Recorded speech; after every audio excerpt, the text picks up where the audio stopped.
हरिदासाची घरी मज उपजवा जन्मांतरी, मनसी काही मागा हिची देगा पांडुरंगा.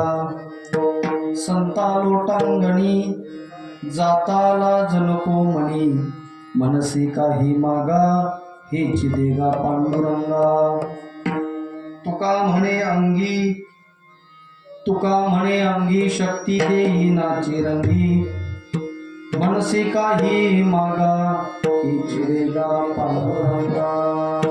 पांडुरंगा करू प्रथम चरण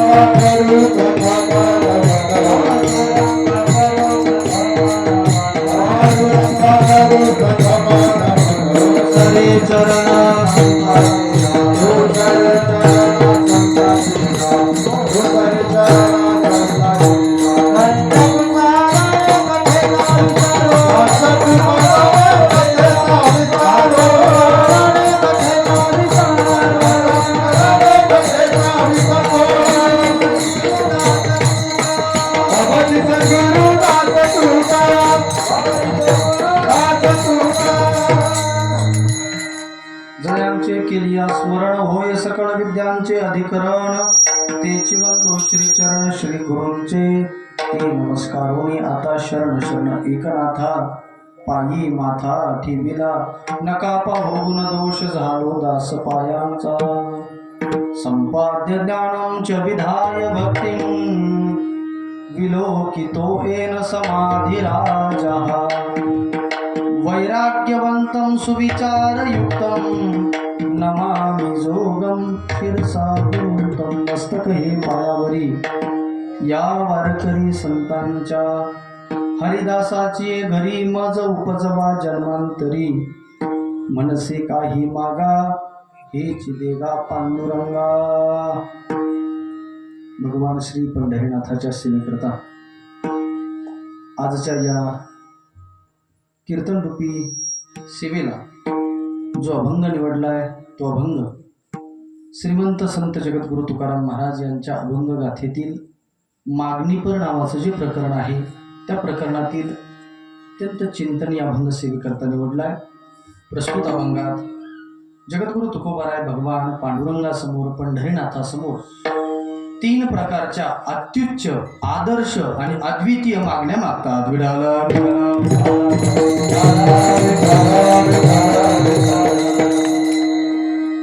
अभंग गाथ्याचं जर आपण अभ्यासक म्हणून जर चिंतन करत आहात तर एक गोष्ट लक्षात येते की अभंग गाथ्यामध्ये प्रामुख्यानं आमच्या संस्थेच्या नियमाप्रमाणे जो महाराज जे अभंगाचे गाथेचे वर्गीकरण केले त्यामध्ये विविध वर्गीकरणामध्ये अभंग पाहायला मिळतात. उपदेशपर प्रकरणातले अभंग वेगळे आहेत, संतपर प्रकरणातले अभंग वेगळे आहेत, काल्याच्या प्रकरणाचे अभंग वेगळे आहेत, विनवणीचे अभंग वेगळे, त्यामध्ये मागणीचं प्रकरण आहे.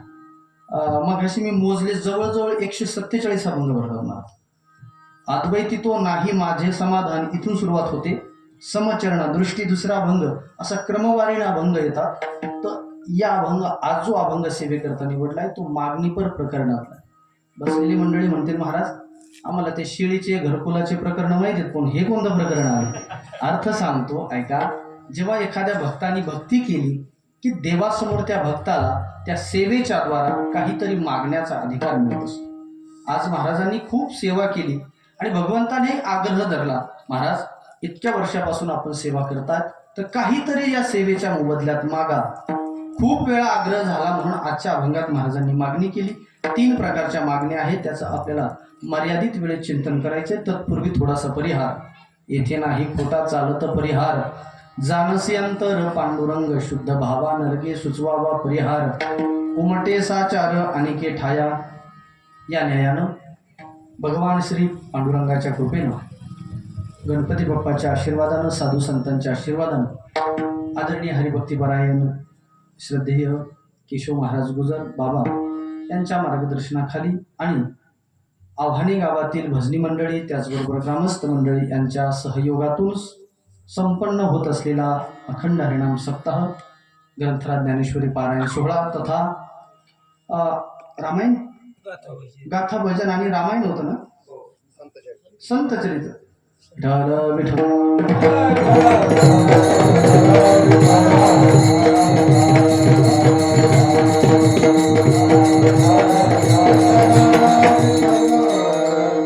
वारकरी संप्रदायाला अनुलक्षून सर्व कार्यक्रम आपल्या गावामध्ये गेल्या 7 दिवसापासून पार पडत आहेत आणि आजची ही सेवा ग्रामस्थ मंडळीच्या माध्यमातून माझ्याकडे सोपवण्यात आली. सेवाच म्हणतो बरं का, संधी म्हणू का, संधी दिली म्हणून गेलं ना डोक्यातून. आता काही 4 तारखेपर्यंत शिजन अजून. विठाला विठाला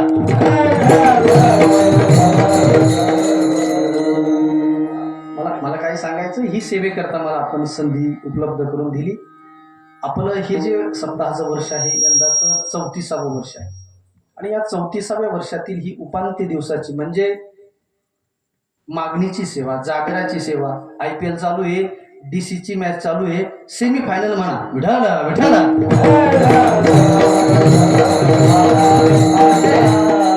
काला असला की आदल्या दिवसाचे जे कीर्तन असतं त्याला जागराचं उपांत्य दिवसाचं कीर्तन आहे आणि ह्या सेवेकरता मी आपल्या समोर उपस्थित आहे. आजच्या हरिकीर्तन सेवेकरता आत्ताच माऊली महाराजांचं अनायासे आपल्या गावामध्ये येणं झालंय. माऊली महाराज आहेत, इकडे महाराज मंडळी, त्यामध्ये विकास महाराज, भागवत महाराज, आदरणीय गावातील सर्व भजनी मंडळी, त्याचबरोबर इकडे आपले नारायण महाराज जाधव बेलगाव, पुणेश आहे मृदंग वाजवायला, आदरणीय नाना भाऊ आणि सर्व मस्त ग्रामस्थ भजनी मंडळी. बरं का, सर्व भजनी मंडळांच्या चरणावर मी विनम्र भावना नतमस्तक होतो. आता वेगळा परिचय करून द्यायची गरज नाही, काय द्यायची गरज, आपणच नेहमीचेच माणसं. आपण गेल्या अनेक वर्षापासून सेवा करत आहात भगवंताची आणि त्यामध्ये आम्ही अलीकडे जवळ 14-15 वर्षापासून पाहतोय आपल्या गावात मध्यंतरीच कोरोनाचा काळ वगळता आपण अखंड हरिनाम सप्ताह गेल्या आपण अविरत पार पाडत आहात आणि त्याचं सगळ्यात महत्वाचं आदरणीय महाराज केशव महाराज आणि जुने गावातले ग्रामस्थ मंडळी काही नसतील त्यांनी हे रोपटं गेल्या काही वर्षापूर्वी लावलं आणि आज आपण 34व्या वर्षामध्ये आहोत आणि त्यातली ही आजची उपांत्य दिवसाची कीर्तन सेवा आणि त्या सेवेकरता आपण तुकोबारायांचा अभंग निवडलाय. हे बघा, हे नाम सप्ताह ही सेवा आहे आणि भाव ही सेवेचाच असावा बरं का. हे अखंड हरिनाम सप्ताह इतकं उत्कुन अत्यंत श्रेष्ठ असं माध्यम सांगितलंय सेवा करण्याचं. फक्त पाहण्याचा माणसाचा दृष्टिकोन सेवा असावा. मग तो कीर्तनकार असतील, सामान्य एखादी नाश्त्याची पंगत जरी एखाद्याने दिली, 10 रुपये जरी दिले, तर त्याच्याही अंतकरणात भाव सेवेचाच असावा. गुरुवर्य रामभाऊ महाराज राऊत फार सुंदर बोलत असतात. बाबा म्हणत असतात, सेवा शब्द आम्ही कीर्तनकार मंडळी आता निरूपणाला अभंग म्हणत असतो ना, काय म्हणत असतो, कीर्तन रूपी सेवे करता. मग ते असं म्हणतात, मग सेवा पण, परंतु ती कुणाची सेवा, हा मोठा प्रश्न आहे ना. मग सेवा ज्यांनी कीर्तन दिलंय त्यांची का मुलाबाळांची सेवा. विठाला विठाला ही सेवा ध्यानात घ्या, ही पांडुरंगाची सेवा. पांडुरंगाची सेवा ती कोणतीही असेल आणि ती सेवा करण्याची संधी फार सुंदर संधी असते. पण मंडळी कष्ट करतात, पैसे कमवतात आणि त्या 2 रुपये करून आपण या नाम सप्ताहाला देतात, दिलेही पाहिजे. आपण नेहमी ते पत्रिकेवरती उल्लेख केलेला असतो, तन मन धनानं सहकार्य करा. ही सेवा आहे आणि ती सेवा तशाच रीतीनं पार पडावी. जेव्हा सेवा घडते ना, तर सेवेचा ऋण तयार होत असतं, कर्ज तयार होतं आणि त्या कर्जाच्या द्वारा भगवान परमात्मा आपल्याला काहीतरी याचना करत असतो, तुम्ही काहीतरी मागा. तसं जर पाहिलं आपण बारकाईनं जर सूक्ष्म चिंतन केलं तर वारकरी संप्रदाय मागणीचं म्हणजे विरोध करणारा संप्रदाय. मागणूच नाही, माणसानं जन्माला आल्यानंतर कधी कोणासमोर हात पसरून. महाराजांचे असंख्य प्रमाण आहे, मीही तुम्हाला सांगणार आणि तुमच्याही पाठ आहे. हे बघा, माणसाने कधीच कोणासमोर हात पसरायचा नसतो. महाराजांचं प्रमाण पहिलं मागूच नाही असं सांगतोय. तुकाराम महाराजांचं प्रमाण आहे, महाराज सांगतात हात पसरी जिने हे. तर त्याच्या अगोदर सांगा ना, तुका म्हणे करी ब्रह्मांड ठेंगणे हात पसरी जिने. कसा कोणता माहित आहे तुम्हाला, कथा करून या द्रव्य देती घेती तया अधोगती नरकवास. या भंगातले शेवटचं चरण आहे महाराज, मोल जापे घे असं म्हटलं. म्हणजे मला सांगायचं काय, मागणीचा विरोध करणारे महाराज आहेत आणि अनेक ठिकाणी वर्णन आहे. मागूच नाही माणसाने. एक शास्त्रातला श्लोक सांगतो. शास्त्रकार असं सांगतात की वसंत वैशाख महिन्यामध्ये नाही ते ऋतू किती आहेत आपल्याकडे. ऋतू संख्या सांगत असताना देवप्पा 27 नक्षत्र 27 नक्षत्र. विशाखा नक्षत्र आहे ना, आहे. आता ऐका, विशाखा नक्षत्र आलं की समजून घ्यायचंय पाऊस संपला. बरोबर. विशाखांता गता मेघा प्रसूती अंतचे यौवनम. शास्त्रकार सांगतात विशाखा नक्षत्र आलं की समजून घ्यायचंय पाऊस गेला आता. बरं का, एखाद्या स्त्रीनं बाळाला जन्म दिला की समजून घ्यायचं तिचं सौंदर्य कमी झालं. म्हणून अलीकडच्या काळात त्या तरुण मुलींच्या डोक्यात असं फॅड झालंय, लग्न करतात पण ते मुलं होऊन देत नाही. हो, खरंच आहे ही वास्तविकता तुम्हाला सांगतो. एका माऊलीने मी सहज विचारलं, पुण्याचे परिवार, मला लग्नाला 5-7 वर्ष झाली, अपत्य वगैरे. ते म्हणे इतक्यात मला होऊन द्यायचं नाही, त्याने फिगर मेंटेन राहत नाही. म्हणजे सौंदर्य कमी होतं निश्चित, पण त्या येड्या हळदीला हे कधी कळायचं, मातृत्व नामाचा गुण परमात्म्यानं तिला दिलाय. सृष्टीमध्ये जन्म देण्याची ताकद सामर्थ्य तिला दिलंय परमात्म्यानं. मला सांगायचा भाव असा आहे की विशाखा नक्षत्र आलंय समजून घ्यायचंय पाऊस गेलाय. स्त्रीनं बाळाला जन्म दिलाय, सौंदर्य कमी होतंय. प्रसूती अंतचे यौवनम प्रमाणंता सता कपहा. एखादा साधू महात्मा रागवला ना, शास्त्रकार सांगतात साधू रागवतात, किंबहुना जगाचं हित ज्यांच्या हृदयात असतं म्हणून ते स्पष्ट वाणीनं बोलत असतात. तुका म्हणे साधू बोले खड्गधार खोचते अंतर जनामध्ये. बघा, एखादा महात्मा जर रागवला ना आपल्यावर, त्याला समजून सांगण्याचा प्रयत्न करायचाच नाही. तुकाराम महाराज सांगतात फक्त त्याचे पाय धरा, आपोआप कूल होतो. विठाला विठाला. तुका म्हणे कळ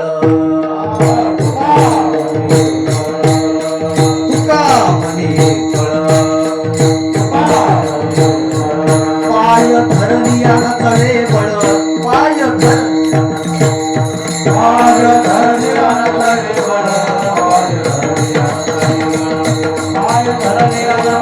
बळ.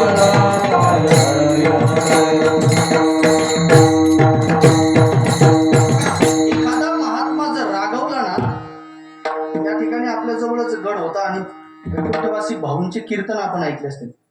वामन भाऊ महाराज हे महात्मे रागायचे. हो, पण त्या रागवण्यामध्ये क्रोधामध्ये सुद्धा प्रेम होतं. आणि एखादा महात्मा रागवला तर काहीच करायचं नाही, त्यांना सांगण्याचा. तुकाराम महाराज सांगतात त्याचे पाय धरा. तुका म्हणे कळ पाय धरलिया नचले नीचपणे देणे देवा न लगे कोणाचा दावा.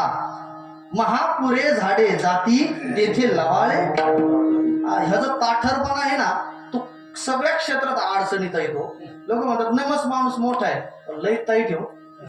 हा आणि सगळ्या क्षेत्रात हे बरं का लागून घ्या. अर्थ असा आहे की मोठा जेव्हा महापूर येतात ना, मोठाले झाडे उन्मळून जातात. तुकोबाराय सांगतात, पण त्या नदीच्या पात्रामध्ये लव्हाळ नावाची वनस्पती ती आली कधी इतकी फ्लेक्झिबल असतं, लगेच वाकतं. ते वाकलं ते पाणी वरून जातं. सांगायचं तात्पर्य, एखादा साधू रागवला, त्याचे पाय धरले की साधू क्षमा करतात. ऐका, 3 मुद्दे सांगितले. विशाखांता गता मेघा प्रसूती अंताचे यौवनम प्रमाणांता सता कोपा याच नांता ही गौरवम. शास्त्रकार सांगतात जर कुणासमोर जर हात पसरवला की माणसाचा आत्मसन्मान निघूनच जातो. विठाल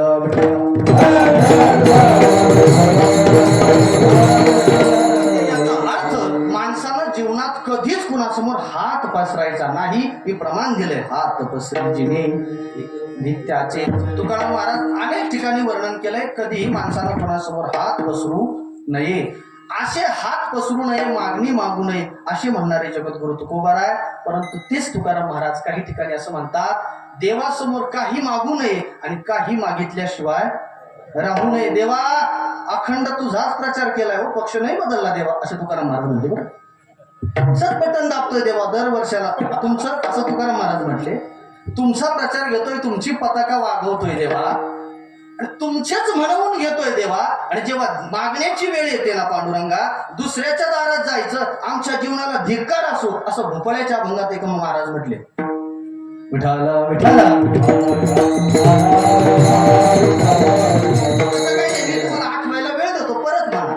सांगतो, देवा तुझा दास आम्ही व्हायचंय आणि दुसऱ्याच्या दारात माफी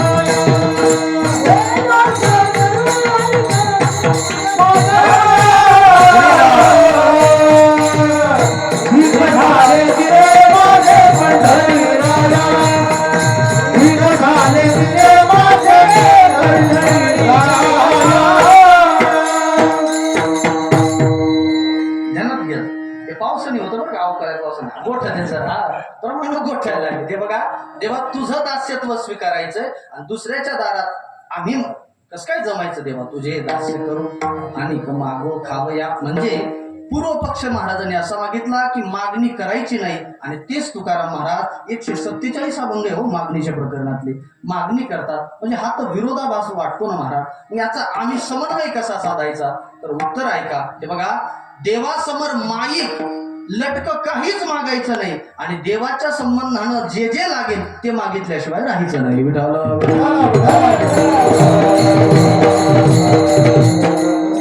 देवाच्या संबंधाचं माणसानं मागावं, नक्कीच मागावं.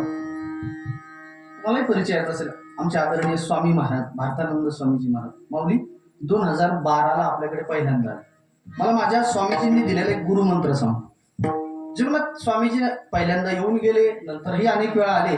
एक दिवशी आम्ही पंगत घेऊन गेलो स्वामीजींकडे. आपण भाविक मंडळी अनेकदा गेलो आणि पंगत घेऊन गेल्यानंतर स्वामीजीच्या काय मनात आलं मला माहित नाही. मी असं पुढे चाललो होतो, नाही स्वामीजी पुढे चालले आणि आम्ही बसलो इकडे मागे. तो पुढे गेले मग मागे आले. मला स्वामीजी आदरानं म्हणतात हो, त्यांच्यासारख्याने आपल्याला सन्मान देणं म्हणजे आपला. ते मला वाणी महाराज महाराज म्हणतात बरं. वाणी महाराज जी स्वामीजी एक सांगू तुला जी स्वामीजी पाळशील हो नक्की स्वामीजी तुमची आज्ञा.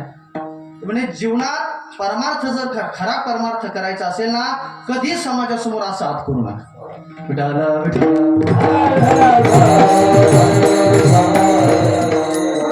असं केलं, ज्याला खरी भक्ती करायची खरा परमार्थ करायचा साधू म्हणून मिरवायचंय ना त्याने कधीही त्याचा हात असा असला पाहिजे.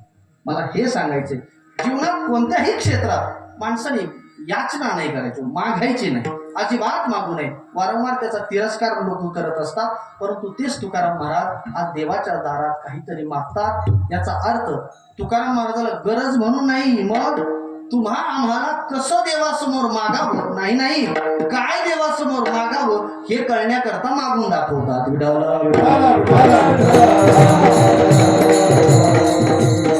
म्हणतात ना यज्ञदाचरती श्रेष्ठ देवी तरोजना सयत प्रमाणम कुरुते लोकस्तदनु. महाराजांचे असंख्य अभंग आहेत. आजच्या अभंगात जगद्गुरु तुकोबारांनी एक गोष्ट मागितली बरं, तर प्रास्ताविक थांबवता मी सरळ अभंगात येतो. हे बघा, या जगात काही गोष्टी जीवनात सहज भेटतात. काही गोष्टी करता प्रयत्न करावा लागतात आणि काही गोष्टी करता आंदोलनच करावं लागतं. 3 प्रकार सांगितले. काही गोष्टी सहज घडतात. कोणत्या कोणत्या? एक जण म्हणला लग्न सहज घडतो. पोरांनी सुरे 1.5 GB डाटा संपीते. पोराच्या आई बाबाला चिंता आहे, होतं नाही यंदा, उन्हाळा गेलाय, आता दिवाळीत डोकं लावते. 4 गोष्टी जीवनात सहज घडत असतात. आता ऐका कोणत्या. आता श्लोक आठवतो की नाही काय की मृत्यू मूर्खम व्यसना आलस्य अनावृता हिल बनते मृत्यू मूर्खम व्यसना आलस्य. सहज काय घडतंय? मृत्यू जीवनात सहज येत असतो. का त्याच्याकरता प्रयत्न करतात? काही महाभाग करतात बरं का प्रयत्न, मृत्यूला कवटाळतात हो. सहज तुकाराम महाराजांचं प्रमाण आहे, मृत्यू हा जीवनात सहज येत असतो. त्याच्याकरता जीव दाण्याकरता प्रयत्न करू नका, न लगे द्यावा जीव सहजच जाणार. सहज लोक म्हणतात बोलता बोलता आम्ही चौकात ते तिकडे गेले, मी इकडे संघाचच बाटली फोडली पाण्याची सांगतो, ते तिकडे गेले, आम्ही इकडे गेलो, फोन आला ते गेले. मृत्यू हा ही एक बाब असे जीवनात सहज येते. मग मृत्यू मूर्ख दर्शन, मूढ माणसाचं दर्शन सहज होतं की नाही हो. नको त्याच्या अगोदर मिस कॉल पडलेले आहेत, ज्याचे नाही त्याच्या आम्हाला शिंपावं लागतं, ते मेसेजच करत. मृत्यू मूर्खम व्यसन जीवनात सहज घडतं. खरं सांगा बरं, आता आपली तर कोणी तंबाखू खाणारच नसते, लोक म्हणतात नाही बा याच्यामुळे आम्ही तुमचे कीर्तन ठेवत नाही. तुम्ही व्यसनावर बोलतात, दारूवर बोलतात, तंबाखू. मला खरं सांगा बरं, आता तुम्ही मायबाप, आम्ही कीर्तनात हे नाही सांगायचं मग सांगायचं खरं सांगा बरं. तुम्हाला हे जर नाही सांगायचं तुम्ही व्यसन करू नका, भांडण करू नका, तंबाखू खाऊ नका, गोडी गुलाबी नरा, हे आम्ही नाही सांगायचं, मग आता तुम्हाला केंद्र मंत्रिमंडळीने का सांगायला? खरं सांगा, अगदी प्रामाणिक हृदयावर हात ठेवून सांगा. माणसाने व्यसन करू नये हो, ते कोणत्याच अंगाने परवडत नाही. इथं अविनाश उभा आहे माझा मित्र, गणू म्हणतात त्याला, तुमच्याच रामनगरचा. तो त्या एका कारखान्यात जातो, तंबाखूचा कारखाना आहे मालपाणीचा, बरोबर. आणि तिथे ती तंबाखू तयार होते. खाणारी मंडळी ऐका बरं का, किती रुपयाला पुडी? बरं खात तर नसतेच तुम्ही.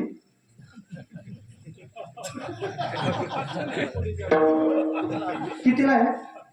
10 रुपयाला. बरं ठीक आहे. कोविडच्या काळात ती ब्लॅकनी मिळत होती म्हणे. कितीपर्यंत गेली ती? 30-40 रुपयाला. पण खाणारीने सोडली का? हा जीव लावता तो.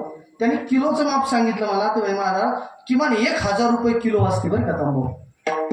काय तुम्हाला गरिबी मला सांगा बरं. 1000 रुपयाची तंबाखू खातात तुम्ही किलोची, मग तुम्ही कुठे गरीब आहे? मला हे सांगायचंय, जीवनात व्यसन सहज घडतं. व्यसन सहज, मृत्यू सहज, मूर्ख दर्शन सहज, आणि जीवनात आळस ही सहज असतो. कारण मला सांगतात, आळसाची धाड पडली का माणसाचं काम नडल्याशिवाय राहत नाही.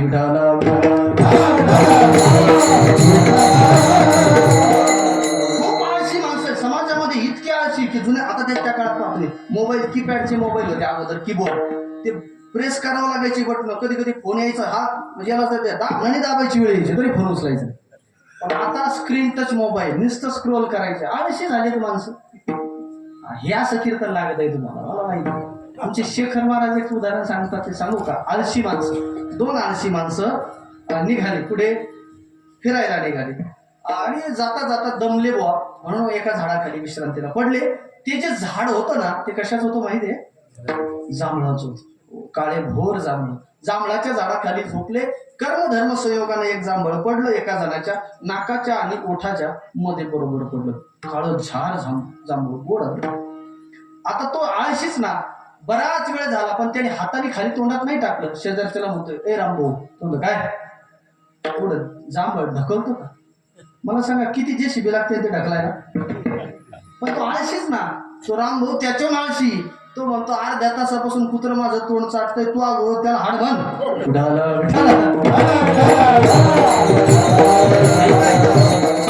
मुद्दा कळालाय तुम्हाला? जीवनात सहज गोष्टी काय काय घडतात सांगा परत एकदा, रिपीट करू. जीवनात मृत्यू सहज येतो, मूर्ख दर्शन सहज होतंय, आळस सहज येतोय, आणि व्यसन जीवनात सहज घडतंय. या 4 गोष्टी जीवनात सहज घडतात. तर काही गोष्टी करता प्रयत्न करावा लागतो. कुणी मृदंग वाजवतो, आपोआप वाजवतो का? मी तर असं म्हणेल, उभी जर आम्ही पाठ करायची जर ठरवली तर 108 वेळा जर भोपली किती पाठ होते विसरत नाही. तर मृदंगाचं तसं नाही हो. ते 108 वेळा वाजवलं की परफेक्ट बसतो असं काही नाही. त्याच्याकरता पुन्हा पुन्हा प्रयत्न करावा लागतो. तुम्ही शेती घ्या, कोणतंही क्षेत्र घ्या, ते म्हण आहे ना, वाळूचे कडे रगडीता प्रयत्न करावा लागतो महाराज. प्रयत्न केल्याशिवाय काही भेटत नाही. आपल्याकडे ती एक म्हण आहे, दे रे हरी, असं कुठंच भेटत नाही महाराज. अगदी कुठं काय लगेच लाखाचे 10 लाख होतात का विना प्रयत्नाचे? विठाला विठाला प्रयत्न करावा लागतो. काही गोष्टी करता प्रयत्न करावा लागतो. महाराजांचे असंख्य प्रमाण आणि ज्ञानोबरांच्या असंख्य ओव्या. कोणती ज्ञानोबरांच्या त्या ओव्या? अभ्यासाचे बळे, एका गती अंतराळे, व्याघ्र सर्प प्रांजळे. हो, अभ्यास जर केला तर हिंस्र प्राणी कोण? वाघ, हिंस्र. आता मागे आपल्याकडे क्वालिटी वाटतं, चितळेच्या शिवारात आला म्हणे, देडगाव इकडं तिकडं तर कायमच असते. त्या दिवशी मी त्या भीमाशंकर कारखान्याच्या जवळ गेलो, आम्हाला 2-4 महाराज मंडळी, मग एका ठिकाणी आमची व्यवस्था केली. आम्हाला सकाळी सांगितलं त्या लोकांनी, अगोदर झोपताना सांगितलं, महाराज काल 3 वाघ येऊन गेलेत म्हणे. परत तिकडे वाघ लागले. आम्ही रात्रभर तसं जागे राहिलो, म्हणून बिला नाही उठलो. म्हणजे त्याचा आपल्याला नसता व्हायचा. दादा महाराजांना आम्ही सांगायचं तात्पर्य काय? वाघ किती हिंस्र प्राणी आहे की नाही? ज्ञानोबा सांगतात, अशा वाघाला सुद्धा आकळल्या जातं. बरेच वाघ आहे गावात आले का मिशा अशा असतात. मी वाघाचं सांगतो, घरी गेले का म्याव असते ते, विठाला विठाला.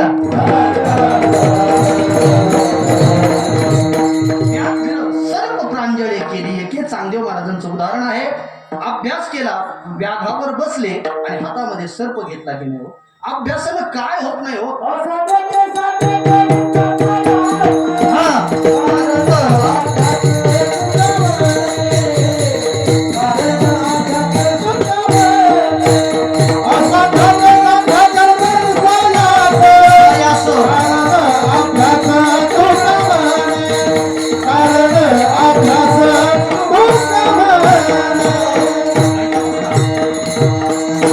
अभ्यास केल्यानंतर सापावर विजय मिळवता येतो, वाघावर विजय मिळवता येतो, विष माणसाला मारतो. आज ज्यांची जयंती, ऐका जरा इतिहास, छत्रपती संभाजी महाराजांची जयंती. थोडंफार चरित्र वाचलं की लक्षात येतं. आऊसाहेब छत्रपती आजी म्हणजे जिजामाता त्याच संभाजी महाराजांना तोळा तोळा विष द्यायचे खायला. का तर आता जर खायला जर शिकवलं तर त्याला अभ्यास होईल आणि विष पचवता येईल.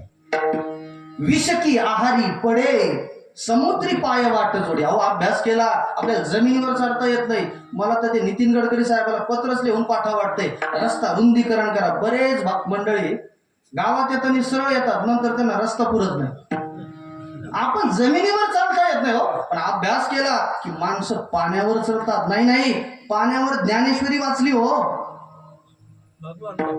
ती काय रचलंय सुंदर पद. पाण्यावर ज्ञानेश्वरी वाचली अभ्यासाची. समुद्री पाय वाट जोडे. मला खूप बोलता येईल यावर, मला तितका वेळ नाही. मला इतकं सांगायचं की काही गोष्टी अभ्यास करून येतात तर काही गोष्टी सहज येतात. तर त्याप्रमाणे काही गोष्टी करता प्रयत्नही नाही चालत, अभ्यासही करू नये, त्याकरता हट्टच धरावा लागतो. लहान बाळाला ही गोष्ट कळते, पप्पा मला हेच पाहिजे, मम्मी मला तेच पाहिजे. जेव्हा ते मुलगा हट्ट करतं ना, बाप ती वस्तू दिल्याशिवाय राहत नाही. जगद्गुरु तुकोबाराने आज पांडुरंगासमोर हट्टानं एक मागणी केली. काय केली मागणी? अभंगाचं पहिलं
हट्ट धरलाय. हट्ट कळत असेल, लहान बाळ हट्ट करत असतात, बरेच कार्यकर्ते हट्ट करत असतात. नाही नाही, तुम्हाला आमच्या गावात यावंच लागेल, यावंच लागेल, तुम्हाला द्यावंच लागेल.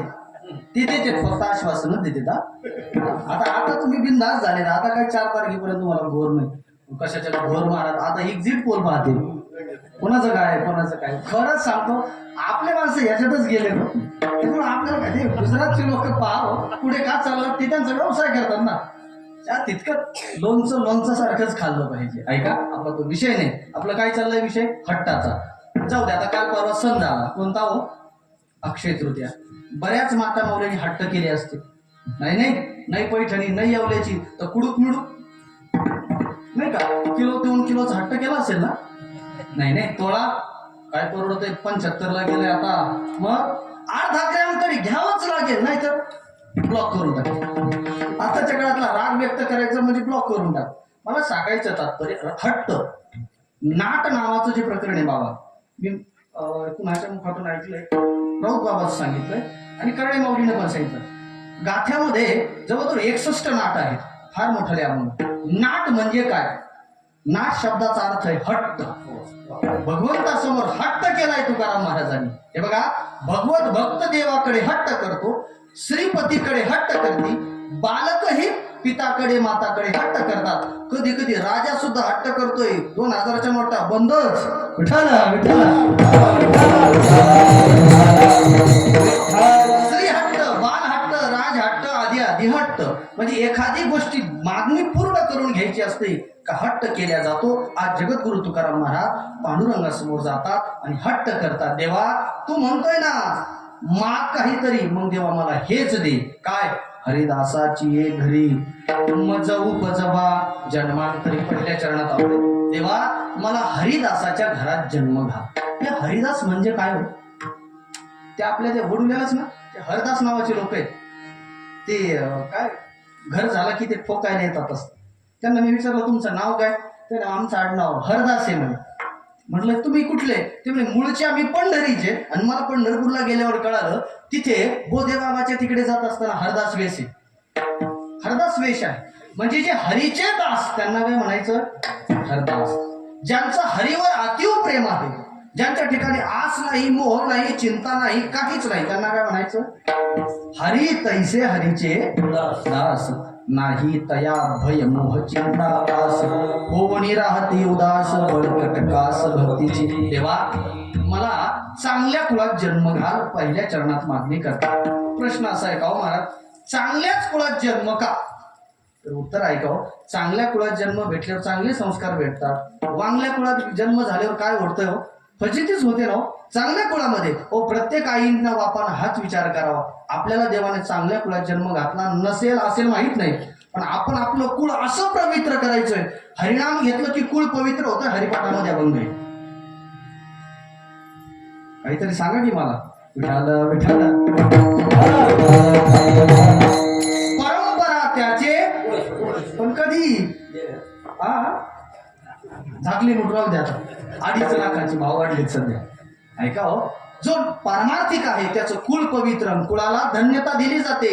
मला सांगायचं काय, म्हणून तुकाराम महाराज सांगतात देवा चांगल्या कुळामध्ये, कारण त्या माता पित्याचे तसे संस्कार बिंबत असतात.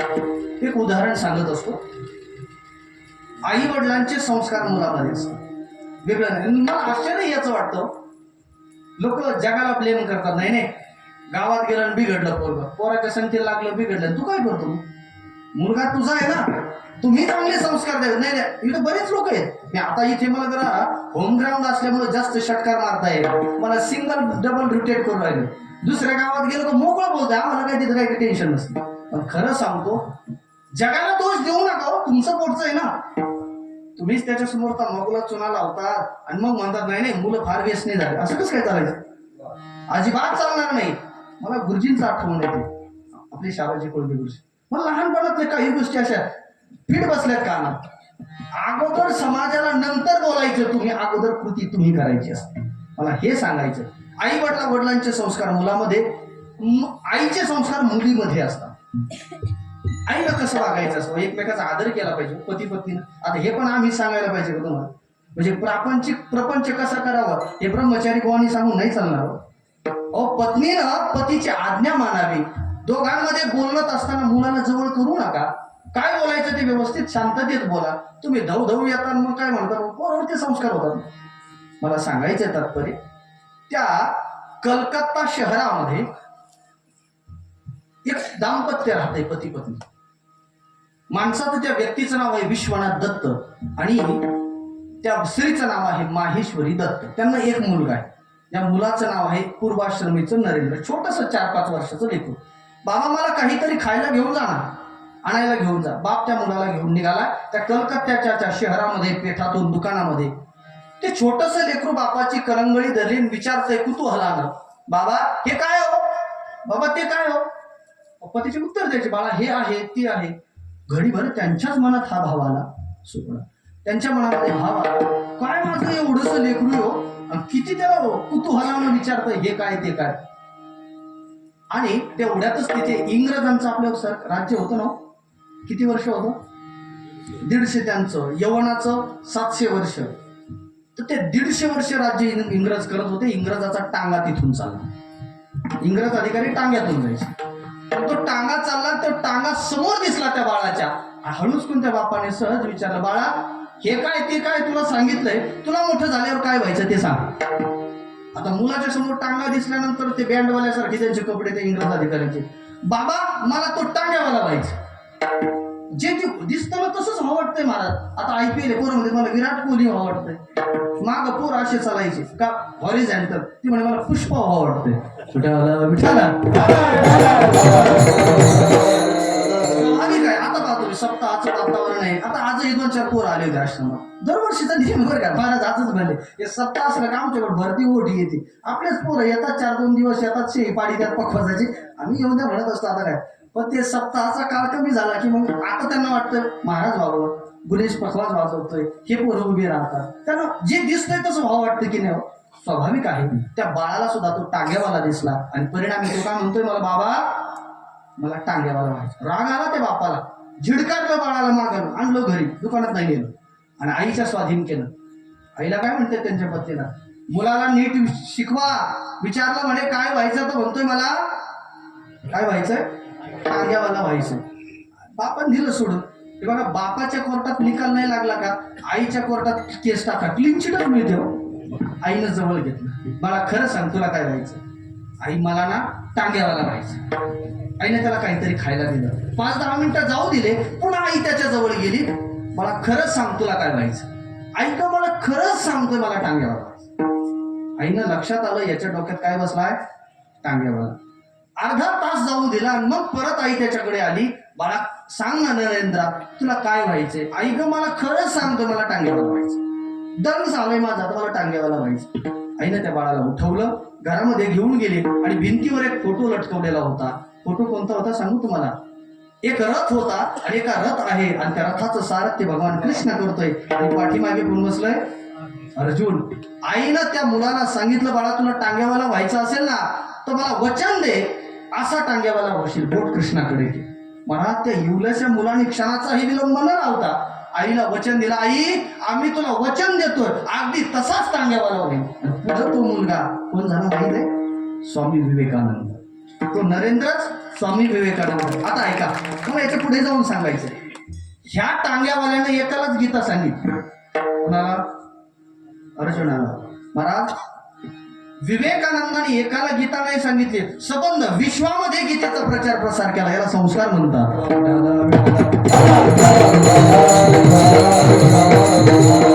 तेव्हा मला जन्म द्यायचा असेल ना तर चांगल्या कुळात जन्म दे, जे हरिभक्त आहे, जे तुझी सेवा करतात, ज्यांची पंढरीची वारी आहे, अशा कुळामध्ये मला जन्म दे. हरिदासाची घरी मज उपजवा जन्मांतरी. बरं तुकाराम महाराज एवढंच मागलं पाहिजे का तुम्हाला. तुकाराम महाराजांनी नाही सांगितलं, देवा सध्या महाराष्ट्रात तिघाचं सरकार आहे, माझ्या सुद्धा 3च मागण्या आहेत, आज तशी की एक झाली, कोणती, हरिदासाच्या घर जन्म. पण ऐका ना देवा, असे साधू संत जेव्हा समोर येतात ना, वैष्णव मंडळी समोर आल्यानंतर अंतःकरणामध्ये अहंकार राहू नये, त्यांच्या चरणावर नतमस्तक होताना देवा मनामध्ये एवढी सुद्धा लाज बाळगू देऊ नको. अभंगाचं 3रं चरण, संतांचा लोटांगण, संतांचा लोटांगण, संता लोटांगण, संता लोटांगण, संता लोटांगण, संता लोटांगण, संता लोटांगण, संता लोटांगण.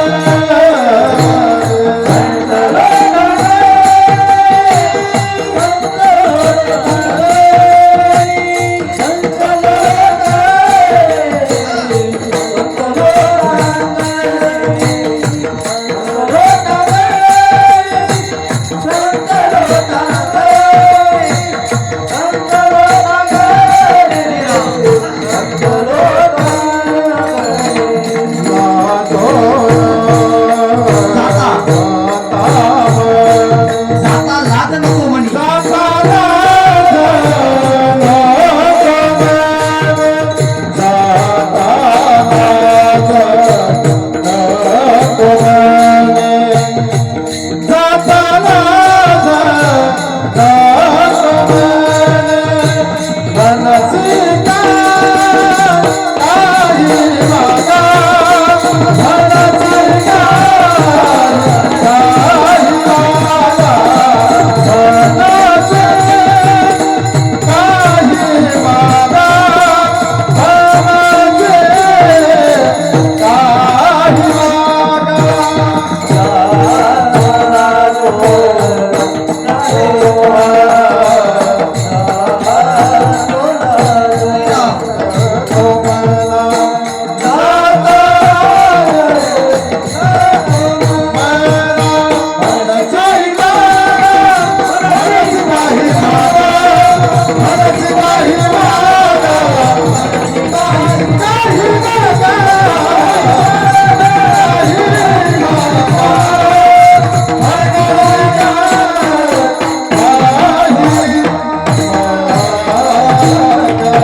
तास राहिला.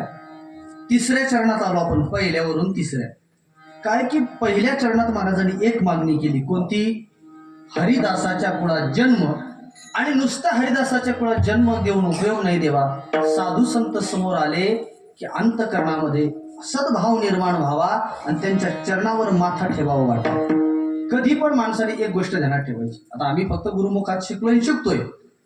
इतकं सांगतो की आई वडिलाच्या चरणावर माथा ठेवायचा असतो, गुरुच्या चरणावर माथा ठेवायचा असतो. काय नमस्काराचे प्रकार झाले ते.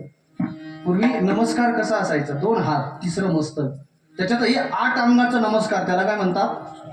साष्टांग. धर्मशास्त्र सांगतोय महिलांनी कधी साष्टांग प्रणिपात नाही का, तर दोष लागतो. गुरुवारी शेखर महाराजांनी सांगितलं जसं पुरुष ज्याप्रमाणे पूर्ण काठी असते, काठी टाकून दिल्यानंतर कोणत्या दिशेला पडते हो? दिशा किती ते सांगा. 5 दिशा किती चौकतात? 4 का 10 आहे हो? असं काय करताय? 10 दिशा आहेत, बरोबर ना? पुराण किती दिशा आहेत? 10 दिशा. मी एका कीर्तनात माऊली एक जणांना सहज बसला, हो मग सांगा ना पूर्व दिशा कोणती? तुम्हाला भैयाची मम्मी म्हणून ती पूर्व दिशा. ऑप्शनच नाही ना तुमच्याकडे. काय अवघड आहे हो. विनोद सांगू का तुम्हाला? माऊली म्हणत असतात बरणीतले लोणचं कीर्तनातले माणसं हसलेच पाहिजे, हल्ले पाहिजे. मला एक मेसेज आला. मेसेज असा होता की बायकोला भांडे घासून झाल्यावर नवऱ्याला चहा दिला. या वाक्यात भांडे कोणी घासले? परत सांगू, बायकोला भांडे घासून झाल्यावर नवऱ्याला चहा दिला. या वाक्यात भांडे कुणी घासले? कस काय हो? ऐका, एक जण मला उत्तरही दिलं खाली लगेच. मलाच किती सोपं आहे. बायको जर खेड्यातली असेल ना, तिनं भांडे घासून चहा दिला नवऱ्याला. आणि ती जर शहरातली असेल तर यांनी भांडे घासले, धुणं धुतलं, फरची पुसलं, तिला चहा दिला. विठाला विठाला. असं लय भांडवल आहे, पण नाही सांगत मी. खरंच नाही सांगत. आणि हे सांगून खरं सांगा. ऐका, हे सांगून तुमचं कल्याण होणारच नाही, अजिबात होणार नाही. ते म्हणतात ना, काय देवाचे चरित्र नावडे लोका, विनोदाची कथा गोड वाटे. अहो हातावर हात. लोक म्हणतात काय कीर्तन केलं, 2 तास तोंडच मिटवून दिलं नाही महाराजांनी. खरं सांगा, कल्याण आहे गाव नाही. जाऊ दे, मी तुम्हाला कीर्तनच सांगतो. 5 मिनिटं कीर्तनाचा नियम सांगतो. हे बघा, इतकी दिव्य साधना आहे मायबाप कीर्तन, की हे जेव्हा करण्याकरता उभं ठाकतो ना आम्ही, आम्हाला विचारा, अनुभव विचारा, तो शब्दाच्या पलीकडचा असतो. मी त्या दिवशी 3 कीर्तन केले हनुमान जयंती माऊली. ज्यावेळेस 22 जानेवारीच्या दिवशी मी संध्याकाळी 4थं कीर्तन करत होतो. तुम्ही होते का बरोबर वाडीला, दिंड्याच्या वाडीला? तू पण होतो बरोबर. 11:30 वाजता दिलीप भाऊ आम्ही आनंदानं नाचत होतो. मी विचार करायचो एवढंच ऊर्जा कुठून आली आपल्यात. नंतर कळालं नाही, ही कीर्तनाची ताकद, ही ताकद क्षमता. एरवी मला तुम्ही घडीभर 5 मिनिटं काम करायला सांगा, माझ्याने होणारच नाही हो. पण जेव्हा व्यासपीठावर बोलण्याकरता निश्चित त्या परमात्म्याच्या शक्तीचा अनुभूती येते हो. इतकी दिव्य साधन आहे. ऐका पुढे. भागवत आपण श्रवण केलंय. 9 प्रकारच्या भक्तीमध्ये 2रा क्रमांक लागतोय. कुणाचा? कीर्तनाचा. श्रवणम कीर्तनम. कीर्तन करते वेळी जे ऐकतात आणि जो करतो ना, तो परमात्म्याशी कनेक्ट होतो. अहो हे जे चांगलं सुद्धा ब्रह्मरूप होते. ब्रह्म काय? कीर्तन चांग होय अंग. हे कीर्तनाचं महात्म्य बरं का. मग हे इतकी जर दिव्य साधना असेल, मग या दिव्य साधनेकडे पाहताना माणसाचा दृष्टिकोन का खालावला? लोक असे स्क्लिपा पुढे करतात, ढकलतात. त्यांना बोलवा आता, ही तुमची टेंडन्सी सांगतो. त्यांना बोलवा, ते लय हसवते. हे मला नाही ते रडवते. मम्मी आणि पप्पा काय सांगू देत राव. हो तुम्हाला हे सांगतोय मी, कटू वाटेल पण ही वास्तविकता आहे. माझ्याकडे प्रमाण आहे. हे बघा, हसून तुमचं कल्याण होणार नाही, लिहून घेऊन जा माझ्याकडे. रडून हे कल्याण होणार नाही हो. कीर्तन हसण्याकरता रडण्याकरता नाहीच. मग हे बघा, तुकाराम महाराज सांगतात आम्ही असं कीर्तन करू की शेवटच्या माणसाने उठावं आज म्हणावं नाही 11 वाजता आज आमच्या काहीतरी पदरात पडलंय. हे खरं कीर्तन असेल. हे माझ्याकडे प्रमाण आहे. महाराज म्हणतात आम्ही असं बोलू की लोकांच्या कल्याणाकरता बोलू, कल्याणाचंच बोलू. बोलणे ते आम्ही बोलो उपयोगी, पडिले प्रसंगी काळा ऐसे. आमच्या कीर्तनाचा महाराज म्हणतात आरंभी विषय देव असेल, आमच्या कीर्तनाचा मध्य विषय देव असेल आणि आमच्या कीर्तनाचा अद्विवही विषय देव असेल. जयामध्ये देव आदी मध्य अंती खोल पाया भिंती न खचेची. म्हणून सांगतो कधी विनोदाची अपेक्षा करून येत जाऊ नका बरं का. तुम्ही आपले म्हणून सांगतो तळमळीनं सांगतो. कीर्तनात नाही बा ते बाबाले हसवतात इकडे येऊच नका हो. घरी काय तुमच्या संसारात कमी हसू झालं का? सून तुमच्या चहात पाणी टाकी ती भाव की तुम्हाला बोलत नाही हा काय. आमचे महाराज म्हणतात ज्या दिवशी संसाराचं जोतं खांद्यावर घेतलं त्याच दिवशी तुमचं हसू झालंय. रडतात काय कमी रडतात काय? कांद्याला भाव नाही तुम्ही कांदे गेले का रिवर्स. तुम्हाला रडायला असंख्य कारण आहेत हो. कीर्तन रडण्याकरताही नाही हसण्याकरता नाही. विचाराचं मंथन ते हरिकीर्तन.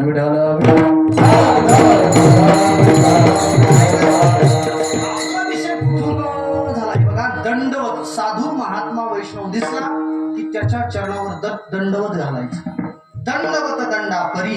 आणि माणसं नेमकी तिथं असतात. लिननचं घातलंय हो 500 रुपये मीटरचं. तिथं कसं वाटू. आम्ही आळंदीला नाही तर अनुभव घ्या. आळंदीला जा किंवा पंढरीला जा उगीच साईडला एका बाजूला बसायचं. जे कडक खादीवाले येतात ना त्या दर्शन घेतात. अशीच वाकत आहे तिकडे. तिकडे गेले की MRI काढला मग डॉक्टर सांगते 3 गाद्याचा टाकल्या. अरे वाकायचं कुठं तरी. माऊली सांगतात तुम्हाला बेळणं माहिती का? लाटणं पुरुषांना माहित असेल. नाही तुम्हाला कसं माहिती? ते कसं असतो चपात्या लाटायचं. चुकलंय का माझ्याकडे? लयच मोकळा हसलेत काय? अनुभवाचा प्रसादाचा भाग्य नाही ना. माऊली सांगतात काही माणसं इतका ताठा घेऊन जीवन जगतात त्या बेळण्यासारखं. ते दोन्ही बाजूला निमुळत असतं मध्ये जाड असतं. अरे कुठेतरी वाका. नका जगासमोर वाकू. ताट राहा. ज्यांनी जन्म दिला त्यांच्या समोर तरी. ज्यांनी आम्हाला मार्ग दाखवला त्यांच्या समोर तरी. लाटणे जैसा न लभे चोढिये प्राथरू न द्रवे. ऐका जेव्हा साधू महात्मा सज्जन गुरु वैष्णव दिसला की त्याच्या चरणावर दंडवत घाला. तुम्हाला म्हणून सांगतो जगन्नाथ महाराज पाटील तुम्हाला तर माहिती तुमचेच त्यांच्यामुळेच माझी ओळख झाली. त्या आमचे मित्रच आहेत ते. तुम्हाला सांगतो त्यांच्या मुलातली 2 गोष्टी शिकण्याची मला आवडलं. आम्ही कोणी वैष्णव त्यांच्या घरी गेलो की त्यांची मुलं असा नमस्कार नाही घालत आपल्यासारखा. मग महाराज आले तर ते अंगच टाकून देतो. मुंबईचे पोर आहेत ते.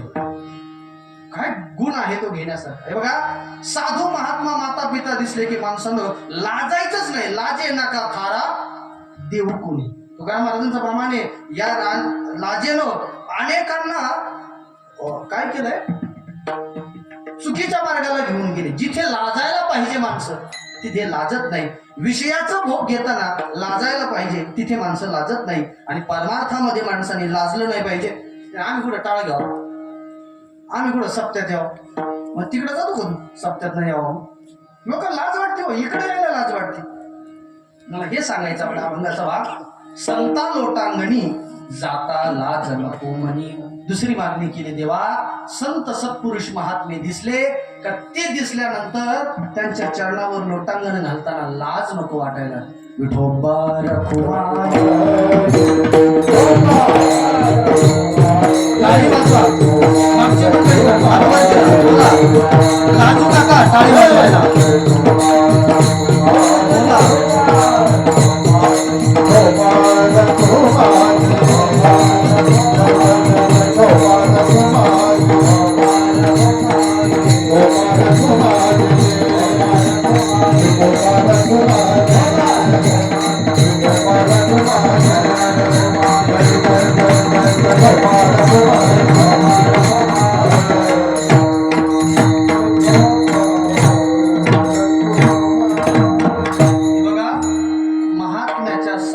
दर्शनाच्या वेळी माणसानं लाज बाळगायची नाही.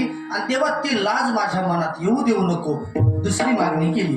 पहिली मागणी हरिदासाच्या घरात जन्म. दुसरी मागणी साधू सत्पुरुष दिसले की त्यांच्या चरणावर माथा ठेवती वेळी लाज नको. याकरता एक उदाहरण म्हणून सांगतो. आपल्या संत मालिकेमध्ये संत प्रभावळ जी आहे वारकरी संप्रदायाची विशेषतः सांगतो. वारकरी संप्रदायातील सगळे संत अवतारी संत आहे. हो सगळे संत अवतारी. ज्ञानोबा आहे कुणाचा अवतारी सांगा बरं. प्रमाण द्यायच्या. आता तुम्ही प्रमाण देता. महाविष्णूचा सखा माझा. बरं निवृत्तीनाथ महाराज कुणाचे अवतारे सांगा. सदाशिवाचा अवतार स्वामी निवृत्ती. ब्रह्मदेवाचा अवतार कोण आहे? सोपानदेव. ब्रह्म सोपान तो. आणि आदिशक्ती कोण? बर. त्याच्यानंतर पैठणचे कुर्मदास महाराज आहेत. ते हे अवतार आहेत हो. अरुणाचा अवतार आहे तो सूर्य रथीचा अरुण. त्यानंतर जळोजी मळोजी महाराजांचं कालच मी चरित्र कुठेतरी सांगितलं, ते देखील अवतार, पण कुणाचे माहितीये का, ते विश्वकर्म्याचे अवतार. तुकाराम महाराज, नामदेव राय, ज्ञानी याचा एका नाम याचा, तसं वारकरी संप्रदायात सगळे संत अवतारी संत आहेत बरं का. या संत प्रभावळीमध्ये सगळ्या जाती धर्मात संत झाले. सगळ्या माळी समाजामध्ये संत श्रेष्ठ सावता महाराज, नाभी समाजामध्ये संत श्रेष्ठ सेना महाराज, कुंभार समाजामध्ये गोरोबा काका, मराठा कुणबी समाजामध्ये तुकोबा आहे, ब्राह्मण आदी आदी सगळ्या समाजामध्ये, महार समाजामध्ये चोखोबार आहे महार समाजामध्ये. तसं प्रत्येक धर्मामध्ये. तर कबीर महाराजांचं जीवनचरित्र माहित असेल तुम्हाला. कबीर महाराज हिंदू का मुस्लिम तो वादच होता, मग ते फार सुंदर निर्वाळा दिला. फूल में से निकला कबीर, फूल में समा गया. त्या कबीर महाराजांचं चरित्र सांगतो, लगेच आटोपतं घेऊ आपण. सगळे चरण सोडलेच पाहिजे असं काही नाही. बरेच लोक अभंग घेतात आणि अभंग सोडित. आणि मग आपण अभंग घेऊन एखादं चरण सोडलं तर काय हरकत आहे. एकच चरण सांगतो. कबीर महाराजांच्या जीवनात घडलेली घटना. रामाचं भजन, नित्य राम राम चिंतन करायचे. भक्ती विजय नावाचा ग्रंथामध्ये सुरुवातीला त्यांचं 2-3 अध्यायामध्ये कबीर महाराज, कमाल महाराजांचं चरित्र. त्यांना एक मुलगा आहे ज्याचं नाव कमाल. त्यांच्या पत्नीचं नाव मला आता यायचं, गुनिया का मॅडम आहेत ना, इथं आल्यात ना, गुनियाच काहीतरी त्यांच्या मुलीचं नाव, पत्नीचं नाव. काशीमध्ये राहतात. कुठे राहतात? काल भरलाय काशीतला फॉर्म. विठाला राजाचा फॉर्म तिथला आहे म्हणून सांगावं लागतंय ना. काशीमध्ये राहतात कबीर महाराज. ते बापूर मग यांच्याकडे कामाला काय राकेश, राजेश का राकेश आलाय का इथं? नाही ना. त्यांच्याकडे कामाला मजूर आहे, तो काशी मधला मजूर. मग अशी फोन केला त्या दिवशीच, म्हणजे महाराज जी आपके हातों से मुझे माला डाली मेरे गले में. आज त्यांनी फोन केला हो, त्याला गळ्यात माळाच घालावं. कधी नॉन व्हेज खात नाही, काही नाही, दूध खाणारे माणसं. ते मग अशी आले, म्हणलं अरे तू काय माळ घालायची, तू वैकुंठातला आहे रे. काशीमध्ये वैकुंठच राहो. त्या काशीमध्ये अनेक संत झाले, पैकी कबीर महाराज मुसलमान समाजामध्ये. कबीर महाराज मुसलमान समाजामध्ये आणि रामाचे उपासक, नित्य परमात्मा. कबीर मोमीन लतीफ मुसलमान, सेना नाभी जान. ऐका कबीर महाराजांचं चरित्र ऐका.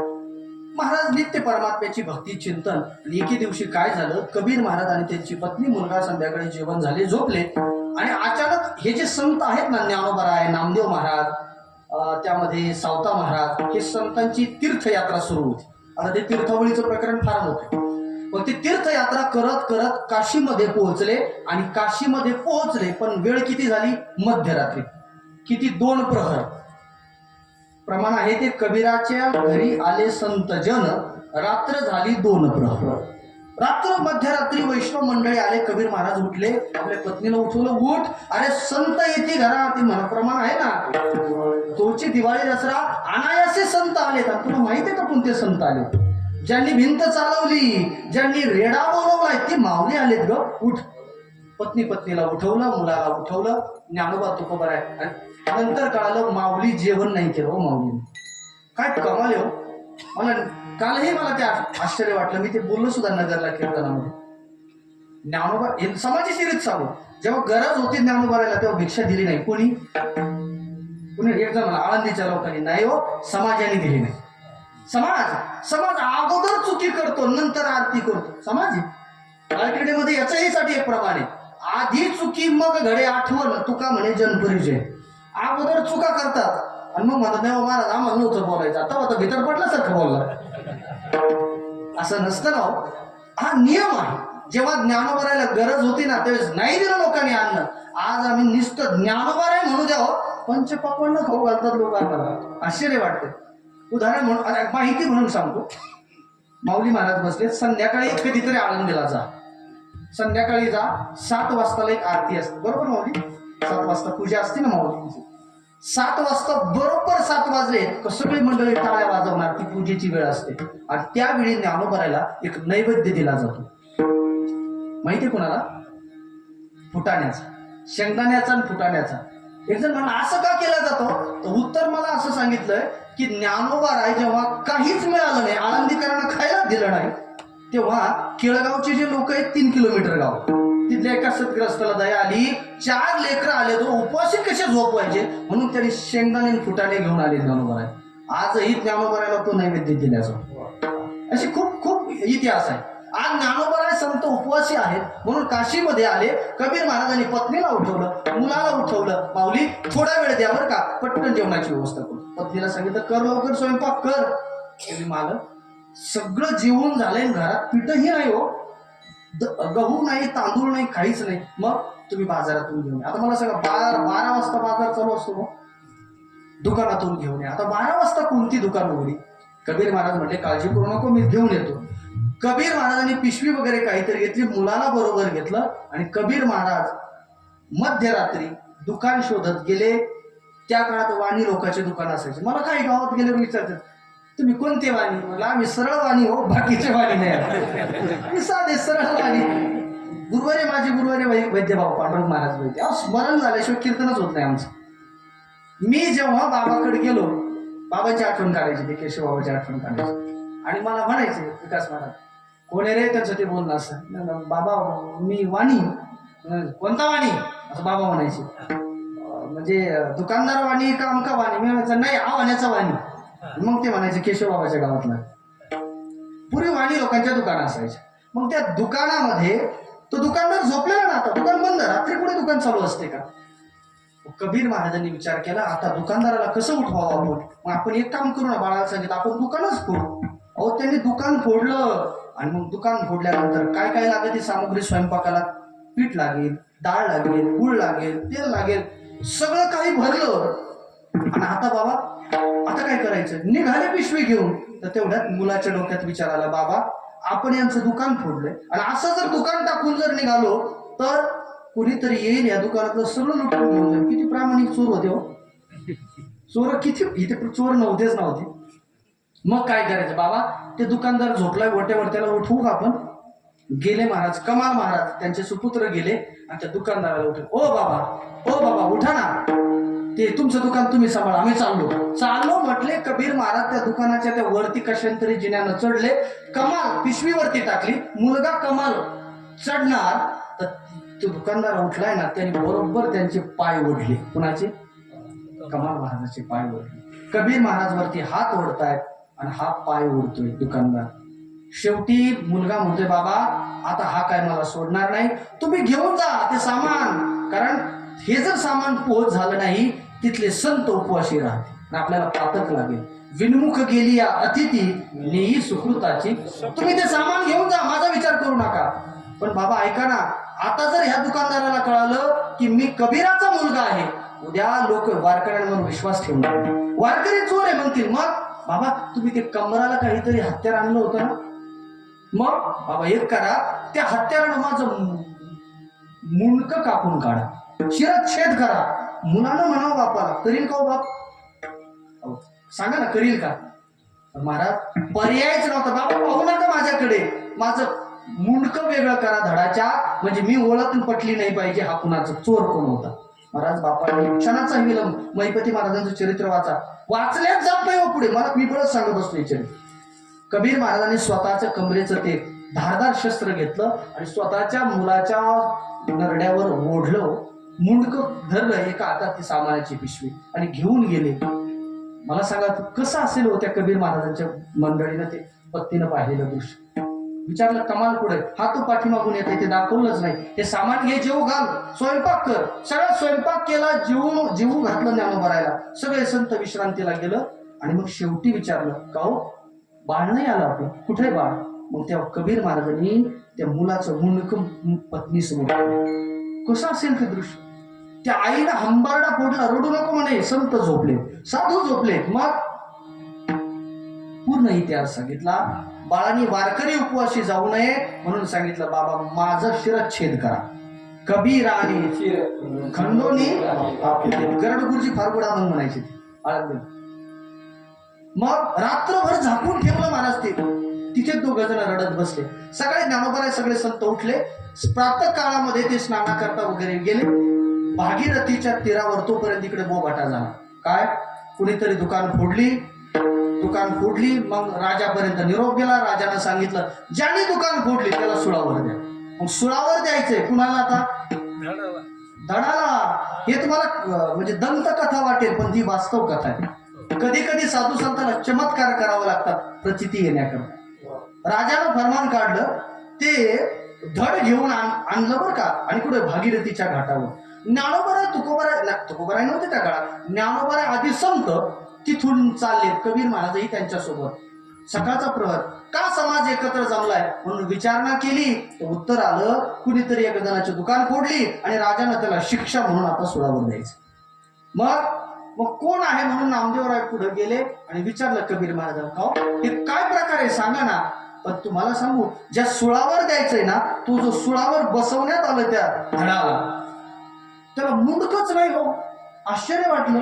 पण मुंडकं नसताना देखील ते जे हात होते ना ते ज्ञानोबराय संत ज्या दिशेनं आहे तिकडे ते हाताशीवर जायचे. तिकडे हात वर जायचे. अहो हे काय प्रकार आहे म्हणे. तेव्हा नामदेवराय म्हटले माऊली आता चमत्कार दाखवावा लागेल. सांगा हा प्रकार काय? कबीर महाराज म्हटले महाराज हे दुसरा तिसराचं धड नसून हे माझ्या मुलाचं धड. काय कसं केलंय म्हणे. सांगितलं जे आम्ही अशी दुकान लुटली. बाळानं सांगितलं संत उपवाशी जाऊ नये म्हणून बाबा तुम्ही हे सामान घेऊन जा आणि माझं शिर कलम करा. लोक उद्या म्हणतील वैष्णव मंडळी चोऱ्या करायला लागले. हे माझ्या बाळाचं शिरच्छेद आहे म्हणे. मुंड आहे खालचं रुंड आहे मुंड घरी आहे म्हणे. मग निवृत्तीनाथ म्हटले महाराज म्हटले माऊली आता जगाला प्रचिती दाखवावं लागेल तुमच्या चमत्काराची. एवढा विश्वास कबीर महाराजांचा तुमच्या चरणावर आहे, संताविषयी आहे माऊली आता चमत्कार करावा लागेल. तेव्हा ज्ञानोबराय म्हटले का हो कबीर महाराज या मुलाला जिवंत केलं तर चालेल का? कबीर महाराज म्हणतात माऊली तुम्ही केलं तर काय होणार नाही. काय प्रमाण आहेत महाराज? करीला तो काय माऊली काय करत नाही हो. गंमत आम्ही आळंदीला जे राहिलोय ना त्यांना विचारा माऊली काय करत नाही. माऊली सगळं करते फक्त मी करतो हा भाव नसावा. माऊली सगळं करते. निवृत्तीनाथाने सांगितलं माऊली आज्ञा आहे तुम्हाला काय करायचा तो करा. कबीर महाराज पळत गेले. पत्नी रडत होती त्या मुलग्याला घेऊन. कबीर महाराज म्हटले त्या बाईला तुला मुलगा जिवंत पाहिजे का? तुला माहितीये का कोण आलं होतं आपल्याकडे ज्यांनी पितर स्वर्गातले खाली आणले? ते ज्ञानोबराय आपला मुलगा जिवंत करून देतील. पळतच घेऊन आले होते. मुंडच घेऊन आले. ज्ञानोबरायने सांगितलं ते खाली उतरा. सुळावरून खाली उतरलं. ते मुंड आणि मुंड ज्ञानोबरायने त्या दोन्हीला जवळ केलं आणि जसं जवळ केलं तसं जणू का एखादं झोपलेलं लेकरू जागं व्हावं उठावं तसं ते उठलं हो. सगळ्या लोकांनी पांडुरंगाचा जय घोष केला. सगळ्यांनी पांडुरंगाचा जय घोष केला. अहो आश्चर्य झालं. ते म्हणे हे असं काय करत होतं? तर उत्तर मिळालं संत महात्मे ज्या दिशेला येतात त्या दिशेला रुंड सुद्धा नमतमस्तक करायचो. संता लोटांगणी. मला सांगा मेलेलं प्रेत अर्थात मेलेला व्यक्ती सुद्धा संताला नमस्कार करत असेल तर आपण जिवंत की नाही हो? आपण का करू नये? म्हणून तुकाराम महाराज सांगतात देवा संत महात्म्यांना नमस्कार करत असताना माझ्या मनामध्ये लाज येऊ देऊ नको. संता लोटांगणी जाता लाज नको म्हणी. ज्या संताला लोटांगण घालत असताना लाज मनामध्ये बाळगू नये असं म्हणतात. मग त्या संताचं थोडस भजन करा. ज्ञानेश्वर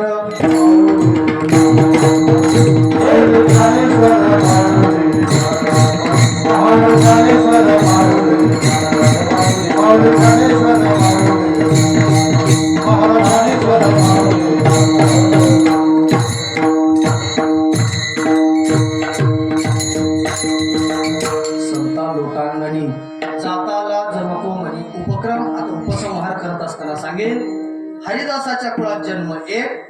संत महात्म्याला नतमस्तक होत असताना लाज नको बाळगून देऊन देवा ऐक ना. संत साधू महात्मे जिथं कीर्तन करतील ना त्या कीर्तनामध्ये नाचण्याकरता शक्ती लागते. संसार करायला तुम्हाला शक्ती लागते तसं त्या नाचण्याकरता जी शक्ती लागते ना ती शक्ती देवा मला तूही दे. अभंगाचं शेवटचं श्रीराम